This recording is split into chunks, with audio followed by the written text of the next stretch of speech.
livro do escritor Roque de Barros Laraia, vamos agora ao capítulo 3. Os indivíduos participam diferentemente de sua cultura.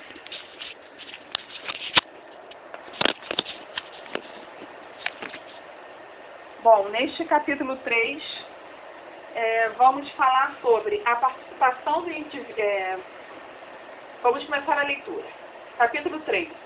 Os indivíduos participam diferentemente de sua cultura. A participação do indivíduo em sua cultura é sempre limitada. Nenhuma pessoa é capaz de participar de todos os elementos de sua cultura. Este fato é tão verdadeiro nas sociedades complexas, com um alto grau de especialização, quanto nas simples, onde a especialização refere-se apenas às determinadas pelas diferenças de sexo e de idade, com exceção de algumas sociedades africanas, nas quais as mulheres desempenham papéis importantes na vida ritual e econômica. A maior parte das sociedades humanas permite uma mais ampla participação na vida cultural aos elementos do sexo masculino. Grande parte da vida ritual do Xingu, por exemplo, é interditada às mulheres. Estas não podem ver as flautas de apui e as que quebram esta interdição sofrem o risco de graves sanções. Em alguns segmentos de nossa sociedade, o trabalho fora de casa é considerado inconveniente para o sexo feminino, como já discutimos este tema na primeira parte deste trabalho, quando tratamos dos determinismos biológicos.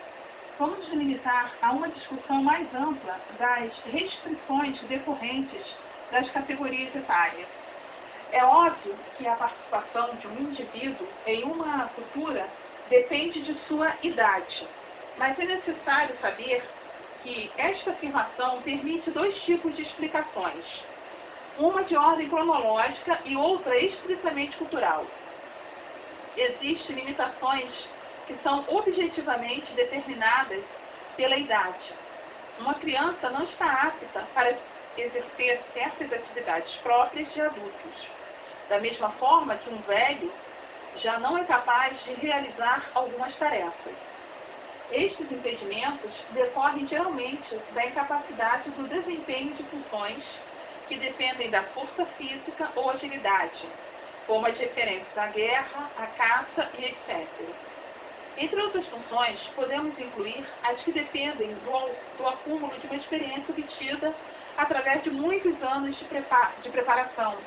Torna-se fácil entender por que estas são interditadas às crianças e aos jovens e reservadas às pessoas maduras, como certos cargos políticos e etc.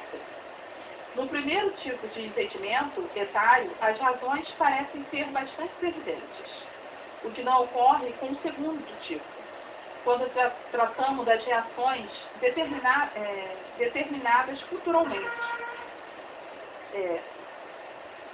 No primeiro tipo de impedimento etário, as razões parecem ser bastante evidentes, o que não ocorre com o segundo tipo, quando tratamos das razões determinadas culturalmente.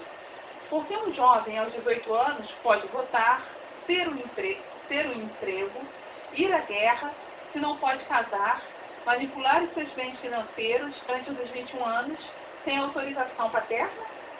Por que um homem necessita ter 35 anos para ser um senador? Qual o argumento para impedir o acesso ao mesmo cargo para um homem de 34 anos? Por que uma jovem com 18 anos pode assistir a um determinado filme e uma outra com 17 anos, 11 meses e 20 dias não pode? Por que um assassino com exatamente 18 anos pode ir a julgamento e outro com um dia menos de vida recebe um tratamento diferenciado? Estas e outras questões estão relacionadas com a determinação do limite entre as classes etárias, ou seja, como separar objetivamente adolescentes de adultos sem incorrer em algum tipo de arbitrariedade? Os grupos tribais utilizam métodos mais evidentes para estabelecer essa distinção.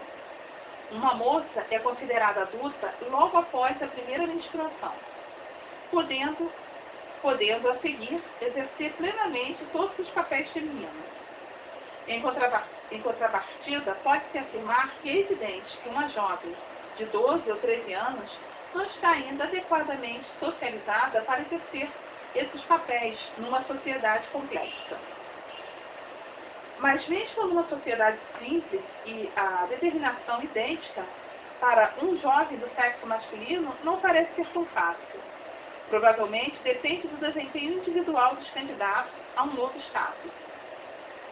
Mas, qualquer que seja a sociedade, não existe a possibilidade de um indivíduo dominar todos os aspectos de sua cultura. Isto porque, como afirmou Marion Levy Jr., nenhum sistema de socialização é idealmente perfeito e nenhum sistema de socialização é idealmente perfeito. Em nenhuma sociedade são todos os indivíduos igualmente bem socializados.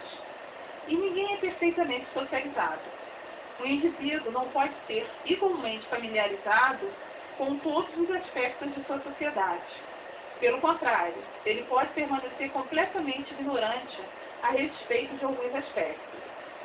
Exemplificando, Einstein era um gênio na física, um medíocre violonista e provavelmente seria um completo desastre como pintor. O importante, porém, é que deve existir um mínimo de participação do indivíduo na falta de conhecimento da cultura, a fim de permitir a sua articulação com os demais membros da sociedade. Todos necessitam saber como agir em determinadas situações e também como prever o comportamento dos outros. Somente assim é possível o controle de determinadas ações. Apesar disso tudo, há sempre o risco de perda do controle da situação, porque em nenhuma sociedade todas as condições são previsíveis e controladas.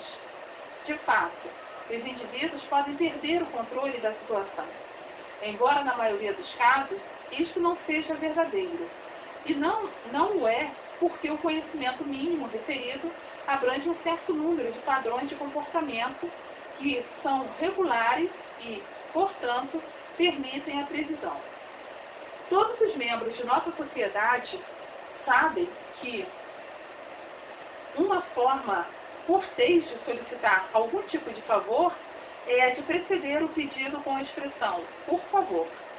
Sabem também da necessidade de agradecer formalmente o atendimento conseguido com as palavras "muito obrigado", sob a pena de não mais conseguir nada de seu interlocutor se esquecerem de pronunciar estes simples vocábulos. Estas palavras, pois, fazem parte de nossos padrões de comportamento e ignorá-las significa o rompimento de uma regra e, consequentemente, a impossibilidade de prever a resposta. Assim, a solicitação de um favor em termos imperativos pode provocar entre outras, as seguintes ações. O interlocutor atende ao pedido, finge não ouvir o pedido, nega em termos ríspidos, atender ao pedido, ou retruca com um forte palavrão. Estas alternativas somente ocorreram porque foram rompidos padrões de comportamentos que asseguravam a possibilidade de uma previsão. Tomemos ainda como exemplo os nossos termos de parentesco. Se uma pessoa denomina a outra de pai, ela espera um determinado tipo de comportamento que geralmente a beneficia. Daí a expressão popular, negócio de pai para filho. As pessoas sabem como agir e podem prever a ação de outro, mesmo quando diante de um pai com o qual nunca teve um contato anterior. Um candidato ao emprego sabe que o empregador dispõe apenas de duas alternativas básicas: conceder-lhe o lugar ou não. A surpresa ocorrerá apenas se o empregador agir de maneira inusitada, não prevista pelas duas possibilidades de resposta. Nem sempre, porém, a falta de comunicação acontece porque um padrão de comportamento foi quebrado, mas porque, às vezes, os padrões não cobrem todas as situações possíveis. Tal fato ocorre em períodos de mudança cultural e, principalmente, quando estes são determinados por forças externas, quando surgem fatos inesperados e de difícil manipulação. São situações sem precedentes e que, portanto, não são controladas pelo conjunto de regras ordinárias. Nem sempre os indivíduos envolvidos conseguem utilizar sua tradição cultural para contorná-las sem provocar conflitos. Alain Wills transcreve um texto de Robert Murphy acerca dos índios Munduruku, localizados no rio Madeira, que serve como exemplo para este tipo de situação. Isto ocorreu ao jovem chefe Mundukuru, quando chamado B-Boy. Ele era filho de um chefe, mas tinha sido educado por um comerciante brasileiro e se sentia superior a seus companheiros. Foi o comerciante que o nomeou capitão de Cabitutu. O papel de capitão consistia em servir de intermediário entre o grupo e as necessidades de comercialização de comercialização do caucho por parte do comerciante. Em Cabitutu, B-Boy não tinha parentes e era considerado muito jovem, e por isso tinha menos prestígio que muitos homens do povoado. No intento de fortalecer sua posição, B-Boy casou com uma viúva vários anos mais velha que ele. Considerando a mulher pouco atraente, trouxe para casa uma segunda mulher. A primeira esposa não gostou e atacou a jovem. Os irmãos da primeira obrigaram B-Boy a despedir a segunda esposa e afastá-la do povoado. B-Boy então estabeleceu a jovem em Cabruá, o povoado de seu pai. Tendo deixado a sua formosa esposa num lugar seguro, como a casa de seu pai, B-Boy voltou a Cabitutu para arranjar as coisas e acalmar os descontentes. Mas continuou com as suas maneiras arrogantes e exigentes, e assim os sentimentos do povoado foram se inflamando, sem que ele recebesse nenhum apoio de sua primeira esposa e de seus parentes. Entre eles foi crescendo cada vez mais a determinação de exterminá-lo. Enquanto isto, a pessoa de sua jovem esposa não estava tão segura como B-Boy acreditava. Seu esposo estava ausente e ela era uma moça desacompanhada. A sua retidão não foi suficiente para fazer frente aos homens de Cabruá. Breve, todos os homens do povoado, com exceção daqueles que eram afetados pela proibição do incesto, desfrutaram os favores da jovem esposa de B-Boy.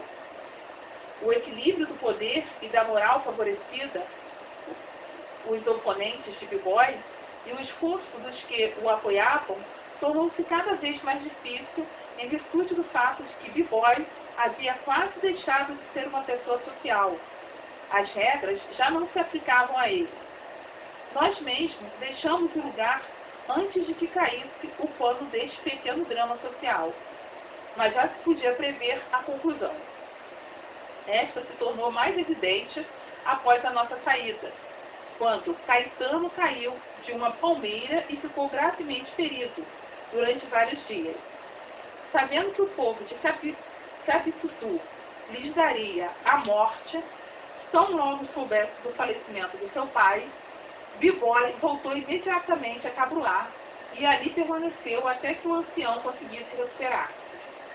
Durante esse período, B-Boy se acercou de mim e disse: "Sabe, se meu pai morrer, partirei desta terra e viverei na margem do rio Tapajós." Perguntei por que ele se ia. B-Boy respondeu: "Porque é muito bonito lá." B-Boy sabia que a sua vida como membro dos Munduruku estava terminada. B-boy é um homem que não se sente em nenhuma cultura, não soube manejar as regras para viver bem na sociedade Mundukuru. Ele se considerava muito superior a eles e acreditava poder ensiná-los. Estava colocado em um status que não lhes pertencia e onde não podia ter êxito, já que não contava com apoio de parede. No final, teve que escolher entre a morte ou o exílio. O exemplo descrito acima mostra o que pode ocorrer com uma pessoa que, por força de uma socialização inadequada, não conhece as regras de seu grupo. Embora nenhum indivíduo, repetimos, conheça totalmente o seu sistema cultural, é necessário ter um conhecimento mínimo para operar dentro do mesmo. Além disto, este conhecimento mínimo deve ser partilhado por todos os componentes da sociedade, de forma a permitir a convivência dos mesmos. Um médico pode desconhecer qual a melhor época do ano para o plantio do feijão. Um lavrador certamente desconhece as causas de certas anomalias celulares, mas ambos conhecem as regras que regulam a chamada etiqueta social, no que se refere às formas de cumprimento entre as pessoas de uma mesma sociedade. O próximo vídeo será o capítulo 4. A cultura tem uma lógica própria. Até o próximo vídeo. A cultura tem uma lógica própria.